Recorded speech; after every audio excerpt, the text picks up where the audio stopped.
Thank you, Mr. President. Director General La Camara, Ministers, Excellencies, distinguished delegates. I am joining you today from the island of Newfoundland, the most eastern part of Canada, the ancestral homeland of the Mi'kmaq and Beothuk. We gather for one of the first meetings of global decision makers in 2021, following a year that all of us are all too happy to put behind us.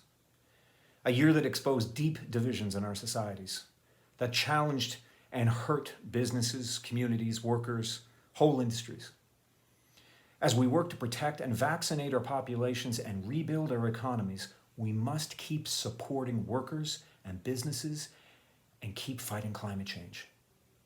Combating climate change is the challenge and the opportunity of our post-COVID recovery. There's no question about the need to address this threat. The only question is how. How do we meet our needs? Power our cities and towns, heat our homes, grow our economy while producing fewer emissions. These questions are difficult, but they are ones that we need to answer.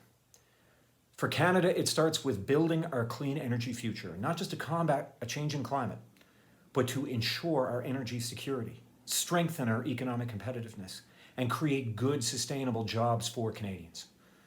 The markets are changing. Investors from around the world are increasingly making clear choices. They are putting their money into businesses, industries, and jurisdictions that are taking meaningful climate action, and they are divesting from those that, in their view, are not. Now is the moment to create a more sustainable and more prosperous future for our planet, for our fellow citizens, for our children and our grandchildren, which is why we're here, representing more than 160 nations. If we want to continue to prosper in this century of clean growth, and I'll borrow an expression from, it's an old Canadian hockey expression, then you've got to skate to where the puck is going. Not where the puck is now, where the puck is going. For Canada, the work is well underway. We've just unveiled an ambitious new chapter in our climate plan, the most robust climate strategy in our nation's history, aimed not just meeting but beating our 2030 Paris targets and becoming a net zero nation within 3 decades. To get there, we have more than tripled the price that we've put on pollution over the next 10 years, phasing out coal-fired electricity by the end of this decade, and injecting an initial $15 billion to support the things that we need to do to achieve a net zero future, including new sources of clean energy, which are the fastest form of power generation in Canada, new solar, wind, biomass installations in more than 100 remote and Indigenous communities to reduce their reliance on diesel fuel, a national action plan for small modular reactors, a national strategy for hydrogen, the completion of our first geothermal project, the advancement of tidal power, and more hydroelectricity here in Atlantic Canada to take the entire region off of coal. Canada's strengthened climate plan is all about supporting zero-emission vehicles and the necessary charging and refueling stations, helping to fund retrofits so that our homes and buildings are not just more comfortable but more affordable, and adopting nature-based solutions like planting 2 billion trees, putting our planet's own lungs to work for a cleaner future.